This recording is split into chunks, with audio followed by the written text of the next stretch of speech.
He's a retired FBI agent. He investigated serial killers. Not the stuff, not the malarkey you see on television, the real deal, what it was really like. Plus, he's head of the FBI's ViCAP program. He's here to talk about all that and more.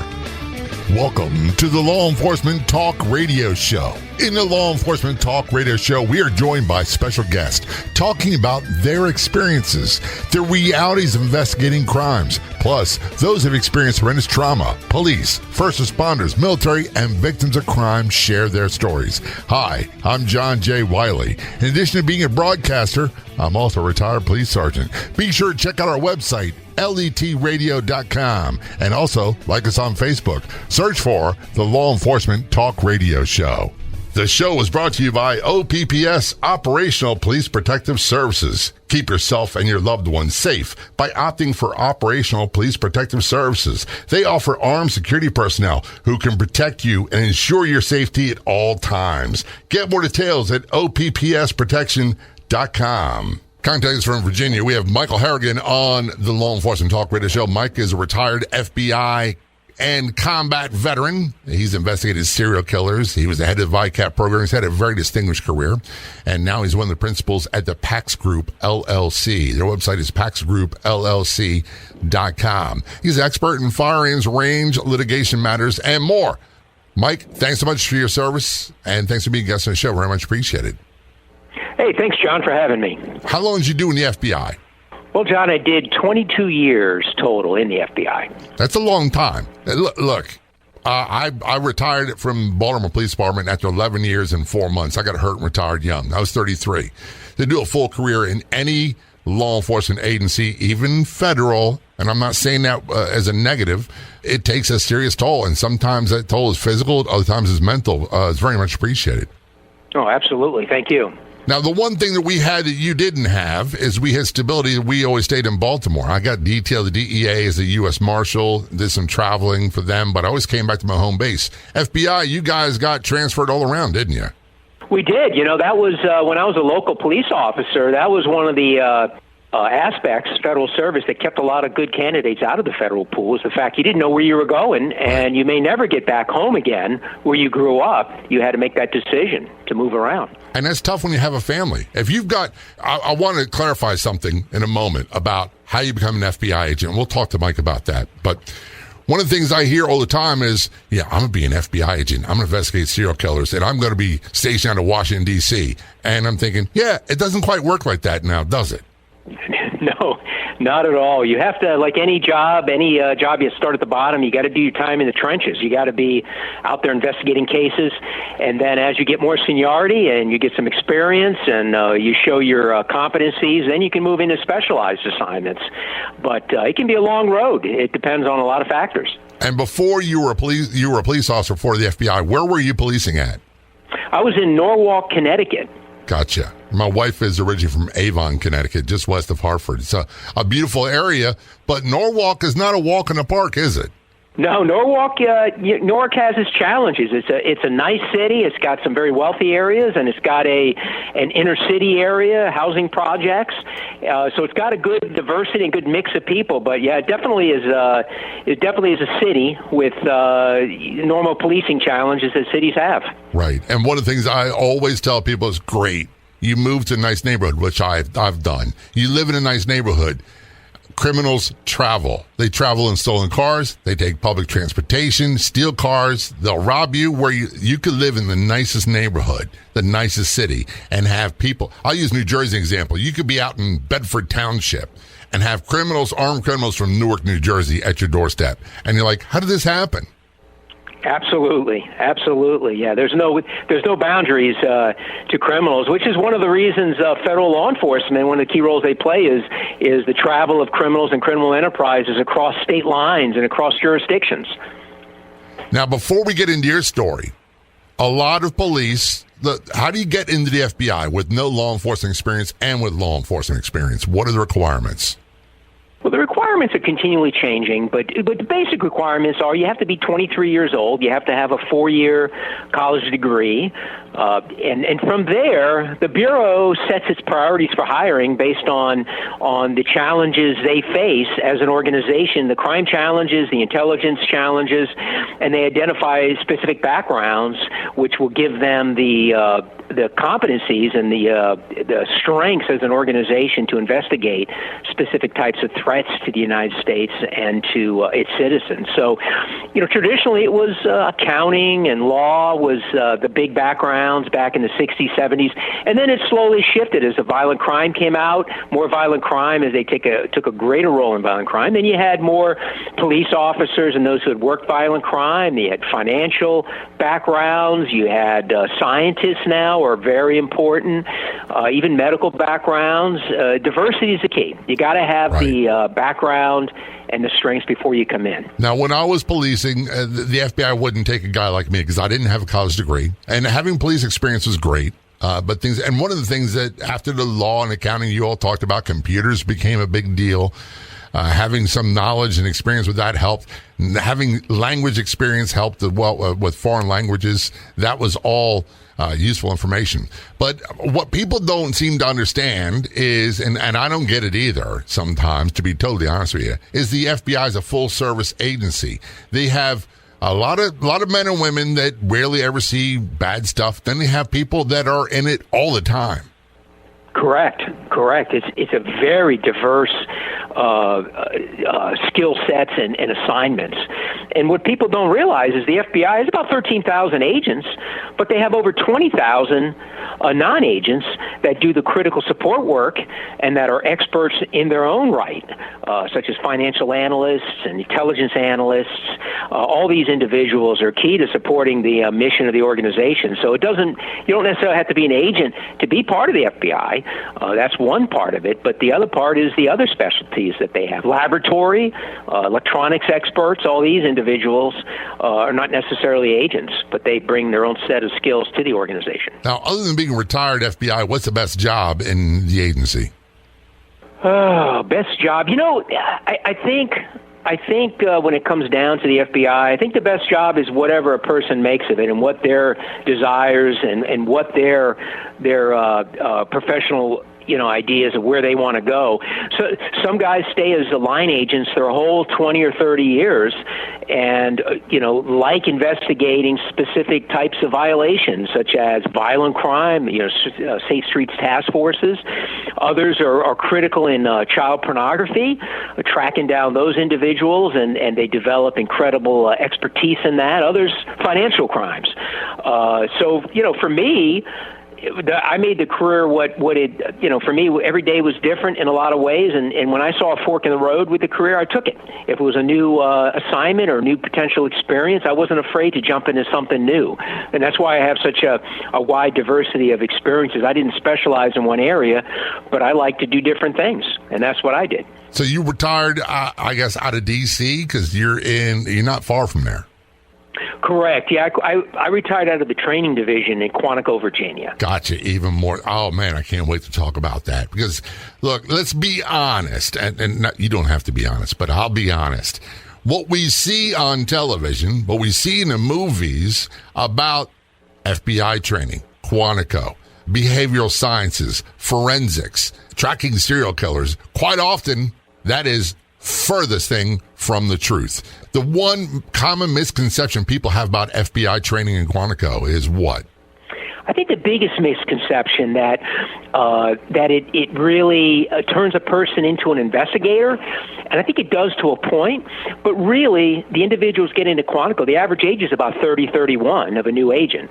So they're coming in with a prior background, a skill set. So really what Quantico's there to do is to give you the knowledge, skills, and abilities, basically to be an investigator, but firearms, tactics, right, defensive tactics, legal, but it's not as specialized as people think, like laboratory or behavioral science. That's really not part like of it. Television. We're going to take a short break. We're talking with Mike Harrigan, retired FBI. Of all the radio stations in the United States, there are no other shows like the Law Enforcement Talk Radio Show. And on Facebook, there's only one official page.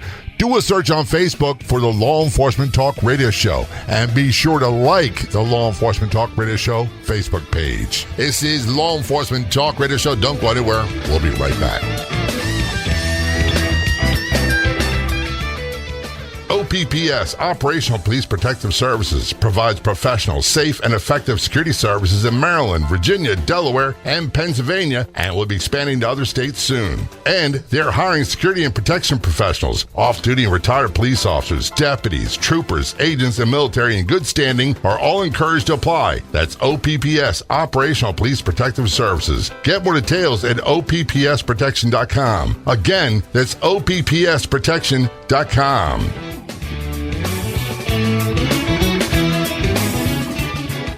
The Law Enforcement Talk Radio Show is brought to you in part by Colonial Metals Group. Set up a safe and secure self-directed IRA where you can have access to your assets, no matter what the stock market, or for that matter, the government is doing. Take advantage of a special offer for our audience and you'll receive a safe and up to $10,000 in free silver.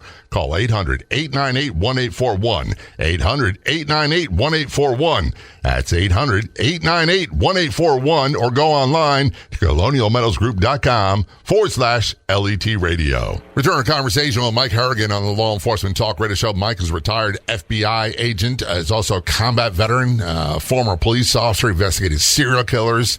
As far as his duties in the FBI, he's headed the ViCAP program.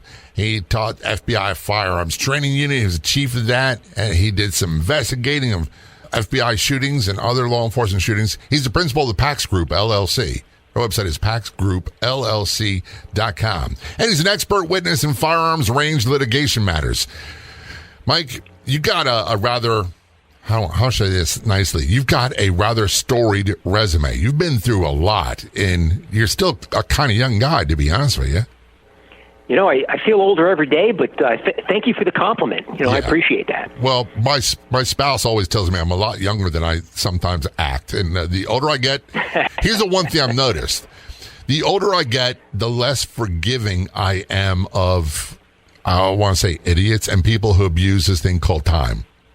Because I've become really aware that what time I have left on this planet, and I don't know when it's going to be for any of us, but I don't want to waste even 10 minutes of it.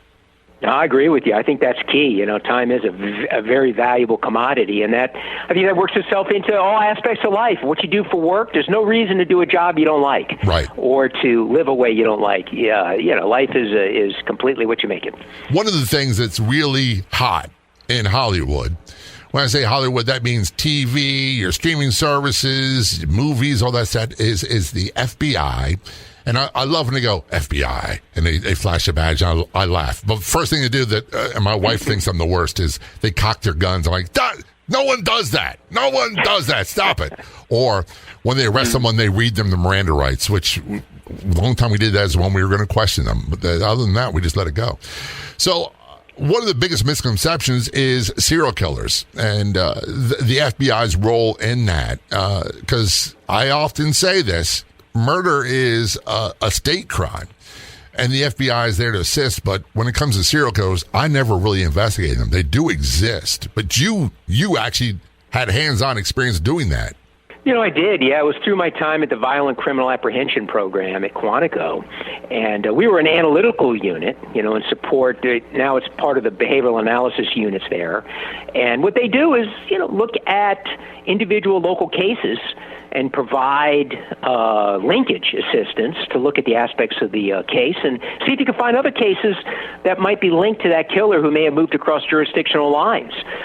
So you know, we did a lot. That was what we did, is working with local police departments, because you're right, every single serial crime case begins with a local crime. And there's not federal crime in a lot of these instances that apply, you know, unless the individual committed the crime on a federal reservation.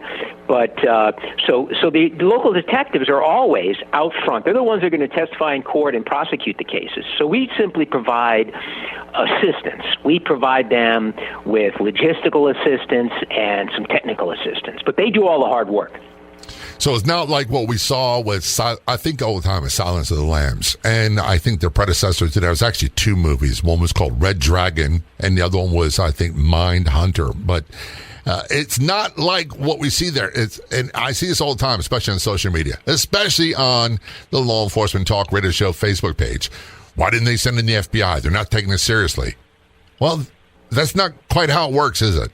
No, not at all. And, in jurisdictions when you have local police officers, many of whom have extensive homicide investigative experience, I mean, the key is just the initial processing of the crime scene. The Bureau's not going to do that generally. It's always going to be the local police department to capture that evidence, to capture the testimonial evidence, speaking to witnesses, speaking to the victim's family.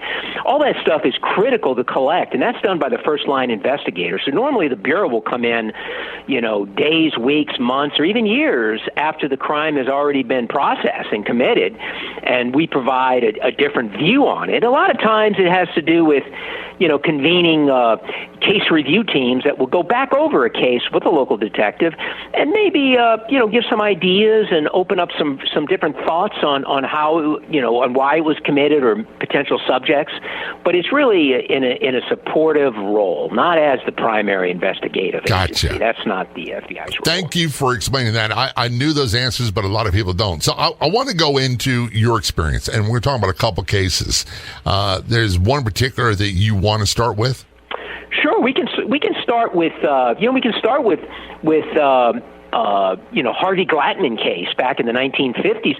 That was the one that really started and was really the impetus for looking at serial crime. That was a case where a guy, he was again out in California, and there was a local detective out there named Pierce Brooks, and he noticed a pattern of young women coming up dead out there, bodies dumped.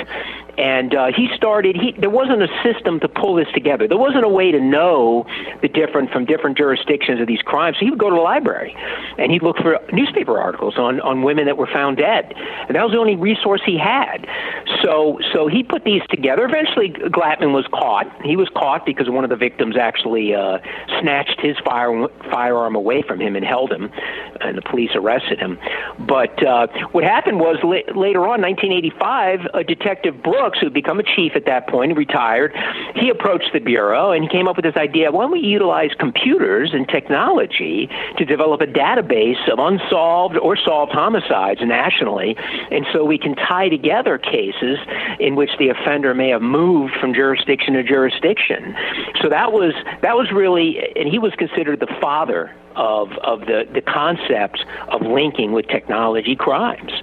And that, again, started in 85, and through technology advancements now, we get to today, where the ViCAP database, which contains tens of thousands of crimes, and it includes homicides, it includes sexual assaults, it includes missing persons, and unidentified human remains are in there, and agencies can put it straight into the database, these crimes or these cases, both solved and unsolved, in the hope of potentially identifying other victims across jurisdictional lines. And that's where we are today. A lot of these cases are solved or the suspect is identified by computer and data. Am I wrong about that? No, the identification normally, the final identification is always done by the originating agency that has they may have had some suspect information or DNA. They hold the DNA. But what happens is, I'll take a guy named Bruce Mendenhall. He was a big one. He was a trucker, and he moved interstate, multiple states, mostly in the southeast, and he was grabbing truck stop prostitutes generally, and he was shooting them in the head with a .22 and dumping them. And what happened was they didn't know who he was, but at some point, our analysts were able to link using the aspects of the crime scene, .22 pistol, and the aspects of the fact that it was a truck stop prostitutes were generally being killed, and began to pattern these out and developed a pattern. And a local detective in Nashville was able, at the scene of one of the killings, the latest killing, was able to pull up surveillance video and identified a very unique-looking tractor trailer with a very unique color. That's impressive. He himself went out there and did surveillance and ended up stopping that truck on the highway in Nashville, and when he went to, and this is a detective, actually talked to the driver and observed blood in the vehicle. We're going to take a short break. We'll come back to that conversation in just a moment. This is Law Enforcement Talk Radio Show. Fascinating conversation with Mike Harrigan. Don't go anywhere. We'll be right back. Our sponsor, Colonial Metals Group, helped me with my goal of protecting my financial future. Being at the whim of the stock market or the current administration doesn't make me feel safe or secure. But having a self-directed IRA where I can safely store gold and silver, assets that have stood the test of time, no matter what the economy or the government policies are, makes sense to me. Colonial Metals Group has helped me create a self-directed IRA where I can have direct access to my assets. Let the team of experts at Colonial Metals Group help you protect your family's future.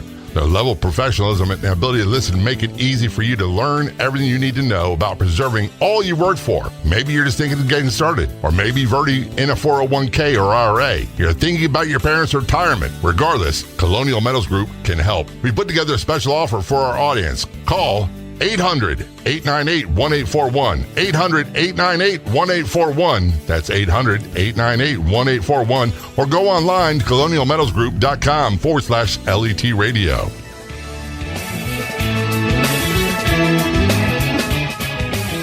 Returning our conversation with Mike Harrigan, retired FBI agent, and he was heavily involved through ViCAP program investigating serial killers. He is one of the principals of the Pax Group LLC. Their website is paxgroupllc.com. Before we went to break, we had a hard break that we couldn't ignore. You talked about the serial killer in Nashville, trucker that was apprehended by, I believe it was Pat Pastiglione, who we had on the show a long time ago. Fascinating guy. You said he saw blood in the vehicle, and that's how he had some suspicion about the guy already, but he saw some blood in the vehicle, and that was the chain of evidence of arresting and charging this guy. Am I wrong? Correct. It was all Pat's work. I mean, Pat was, as in most of these cases, it's a local detective driving this. And he was in close contact with our unit. He had a great close relationship with one of our analysts. And, they once that arrest was made, we started pulling in and facilitating the exchange of evidence between, Pat's jurisdiction in Nashville and the other jurisdictions. So that's another part we do, is you put the detective in touch with the detective.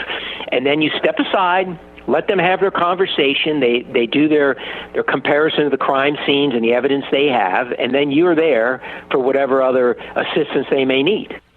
He was host of a show on Investigation Discovery Channel. I believe it was what was a Perfect Recall or something. I can't remember the exact name of it, but a fascinating interview. And it's a fascinating story. But what we don't see, and we see the Hollywood versions of this stuff, we don't see the amount of hours he put into it. And I remember him talking about it a little bit. And once he's the kind of guy, kind of like I was, once he got a taste of a criminal, he was like a bulldog with a bone. He wasn't going to let go. He's going to continue on no matter how many hours it took. And that's the way most detectives I knew, most of the police I worked with, that's the way they were. Yes. Yeah, absolutely. The challenge is on some high crime areas. You'll take like Baltimore or one of these areas where there's just an incredibly high number of homicides, where there's only so many detectives, and at some point, leads and actionable intelligence dries up on a case. If you don't identify a killer really quickly or within a reasonable amount of time, a case eventually goes cold. And that's where ViCAP comes in again, too, is these cold cases can be cataloged within the ViCAP system and are a repository. New detectives coming into the Detective Bureau can go to the ViCAP database, look up all these old cases, new tips come in, they can do things like that. But the cold cases are a whole new venue or a whole new potential area for investigative potential within ViCAP, because there's tens of thousands of unsolved homicides across the country, and getting them into ViCAP gives them new life and allows other detectives in other jurisdictions to look at that case and potentially see some similarities, or maybe it was part of a series of cases. I got to ask you this, because I had someone on the other day who's a retired, I call her retired. She, after 18 years, 20-some-odd years of being a forensic technician, doing fingerprint analysis, all that stuff for law enforcement agents in Southern California, she quit. She went to a different direction. She's like 2 years short of a pension, or a few years short of a pension. She said enough is enough. But when we watch these television versions of these shows, they've got the cool music in the background. Everybody looks good. They live in $1 million loft apartments, drive high-end sports cars. Was any of that true for you and what you did?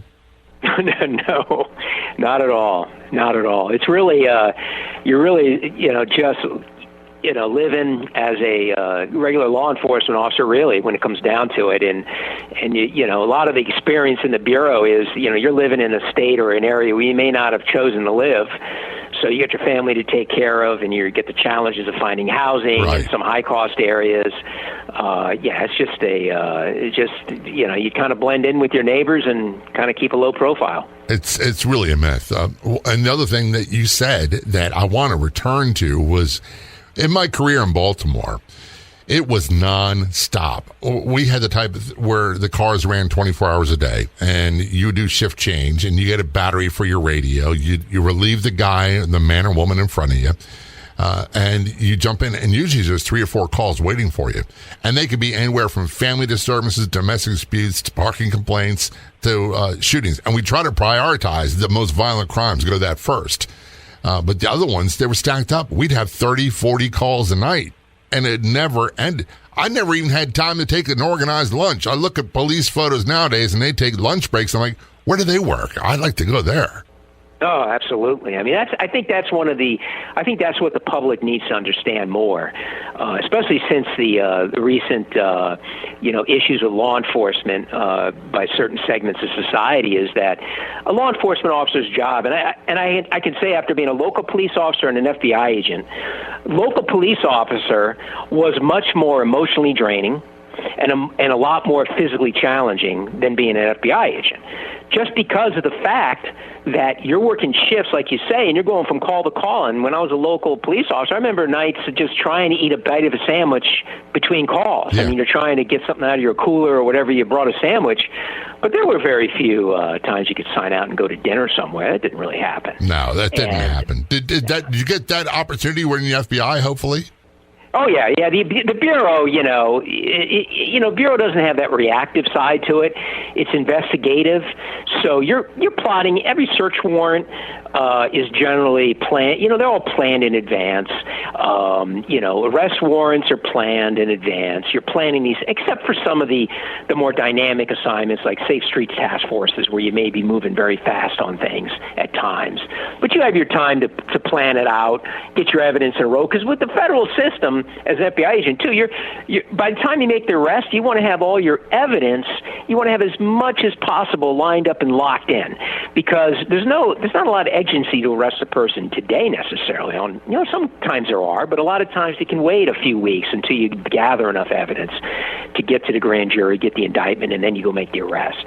But you have more of a luxury of time generally. Now, I'm going to age myself here, Mike, and you may be old enough to remember this, you may not be, but there was a show on television when I was a kid called FBI with, I think it was Ephraim Zimbalist Jr. Do you remember that? Oh, yeah, sure do. Yeah.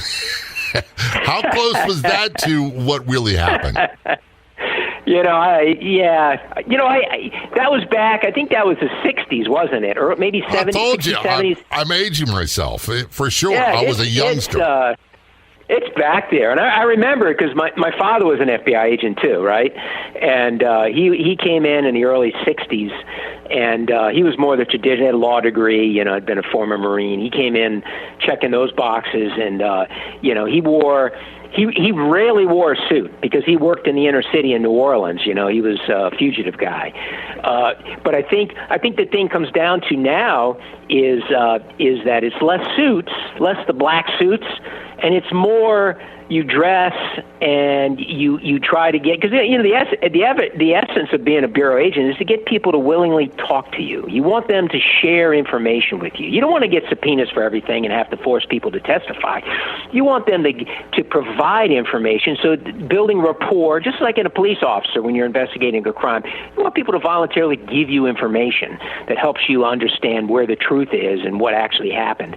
The same thing in bureau. So you're going to dress appropriately to the environment you're assigned.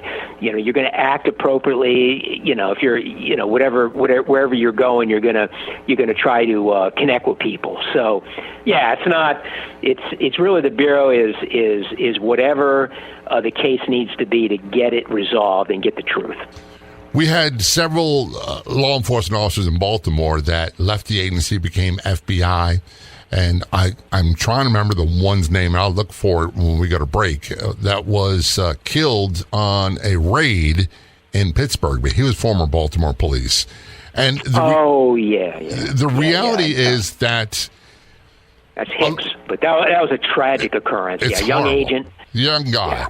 What I was getting at is much of what the FBI does is, and I want to say suit and tie, I'm air quoting, but it's behind desks. It's not a lot of violent stuff. However, there are a few jobs that are very violent. We return to Law Enforcement Talk Radio Show. We're going to discuss those with Mike Harrigan. If you're on the Clubhouse drop-in audio chat app, be sure to look for me and follow me. My name's John, the letter J, Wiley, W-I-L-E-Y. You can also search for @LET Radio Show. Don't go anywhere. We'll be right back. Keep yourself and your loved ones safe by opting for OPPS, Operational Police Protective Services. They offer armed security personnel who can protect you and ensure your safety at all times. They're dedicated to creating a safe environment, building trust, and enhancing the quality of life for their clients. They are committed to delivering quality service, safety, and security in an effective, responsive, and professional way. That's OPPS, Operational Police Protective Services. Get more details at OPPSprotection.com. Again, that's OPPSprotection.com.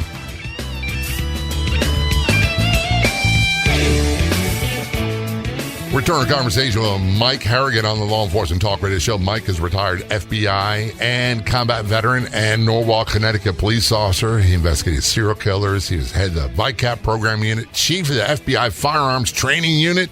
He led the unit for 3 years, a member of the FBI Shooting Incident Review Board. He's now one of the principals of the PAX Group, LLC. PaxGroupLLC.com is a website, and we will talk about what he does in a moment. When we went to break, I did a little Google. Thank you for Google. The FBI agent that was killed was Samuel S. Hicks, former Baltimore police officer, and he was shot while executing a federal arrest warrant associated with a takedown of a violent drug trafficking organization near Pittsburgh, Pennsylvania. That was in 2008, and he said the same thing I said. Actually, November 19th, 2008. You're like, where does the time go? It flies, doesn't it? Oh, it's amazing. And these tragedies in law enforcement, every day you're hearing about an officer seriously injured or killed, and and time just, the mission goes on and life goes on. There were times, Mike, where I wonder why I survived and so many people that I knew that were really good police did not.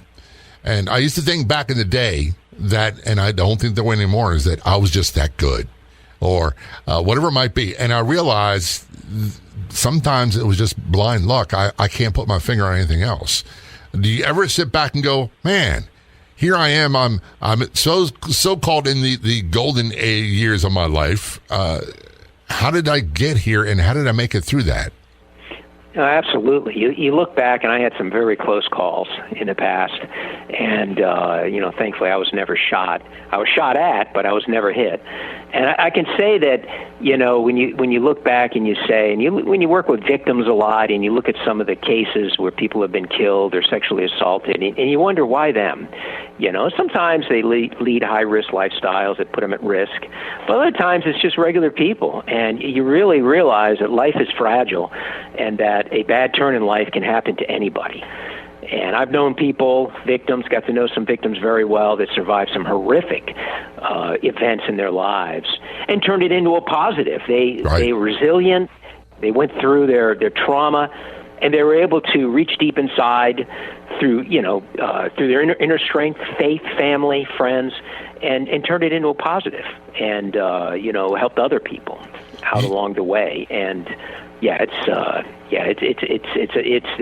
guess that's the classic conundrum of life. The challenges versus the successes. Years ago, I had on the show Jason Schechterly, who's a retired Phoenix police officer, and he was on the first 48. He was, when he was a rookie, he got rear-ended, and his patrol car caught fire, and he was severely burned, almost didn't survive, and it's really disfigured. And one of the things that he always, and I'll never forget this, Mike, is like, he kind of called me and said, number one, don't compare your traumas with other people's. It's not fair to you. It's not fair to them. But number two, he said, I always have to have a motivation, something to look forward to that day, something to say, I'm going to do this, a goal in life. Is that how you live your life now? Absolutely. I think after having retired, you get a perspective as you age, and you realize that life is bigger than just what you did for a profession. And that, family, faith, friends are important, and that life is short.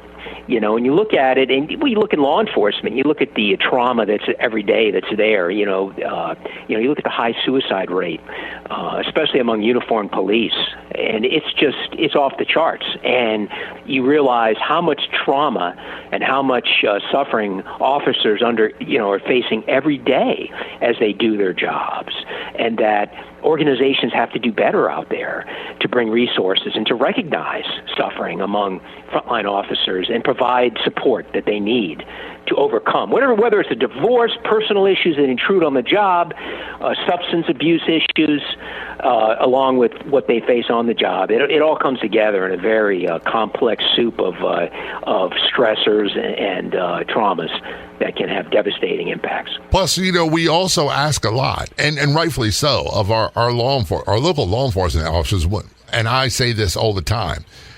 When I call the police, which is very rare, it's usually for a medical emergency. They're the first ones on the scene because there's just more of them. They're more mobile. I want the best of the best showing up. I don't want the B team. I don't want the C, the second or third stringers. And I certainly don't want someone that is having a really bad day or really bad mental health issues. And a lot of the issues that we encounter nowadays in society that cities pay out millions of dollars for can be addressed if they just deal better with the mental health of their frontline officers. And I don't know how to get their attention any more clearer than that. No, I think you're absolutely right, and I think there's been a dramatic change in the profession where there's more recognition of this. There's more recognition of the pressures that line officers face. But I think what it comes down to leadership. The leadership of organizations, who at the chiefs and the deputy chiefs and the others at the top, face an incredible crunch of taskings and appointments and priorities in managing agencies, but they really have to put aside the time and get the resources lined up to recognize. And a lot of times, officers that have that have discipline issues. And we're talking about not excessive use of force, but other discipline issues, and that a lot of times, frequently, they're suffering, and that performance can be improved by engaging and understanding where they're coming from and reaching out and connecting with these officers with the goal of healing them and providing them support. But absolutely, I think a lot of work can be done in this field. Now, you retired from the FBI, and unlike a lot of people, you didn't take the job as the parking attendant or the security guard. You became one of the principals of Pax Group, LLC. What is it you do? Well, with Pax Group was started up by a group of former agents, and basically what we do, and it's still in a growth phase, and what they do is they work with organizations on basically navigating crisis and conflict. So we work with, it could be law enforcement agencies, could be private organizations, but we go in and we look at their organization and give them ideas and give them suggestions on how to improve, because we think at Pax that, that healthy organizations thrive, right? And that healthy people healthy workers lead to healthy organizations, which then thrive. And I think in law enforcement, that is so critical, is that if the officers are healthy and the officers are cared for, it's going to naturally lead to a healthy organization. You cannot have a healthy organization just by good leadership or leadership that just has all these priorities and more funding. That's not going to make you healthy. Healthy is much more closer to the ground level, to individuals. And that's what we do. We'll go into organizations and do that and provide our support on that. So it's not just for law enforcement agencies, it's everybody.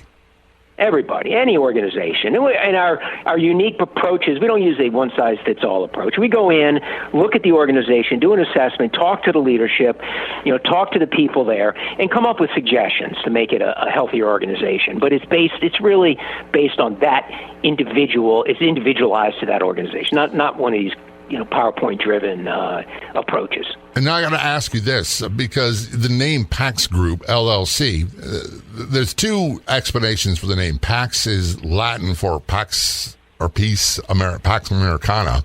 Another one is Patuxent River Naval Air Station in Southern Maryland. A lot of people call it Pax River, where I used to live. What was the inspiration for the name Pax Group? Well, the founder, an individual named Phil Andrews, who was a phenomenal agent, he came up with that name, and it basically is the peace aspect of it. It's really about the personal connection. It's about the core of organizations, because we believe people are the core of organizations, and that really it's touching the people within organizations and finding ways to make them more effective and more productive. Now, where can people get more information about you? You obviously have the website, right?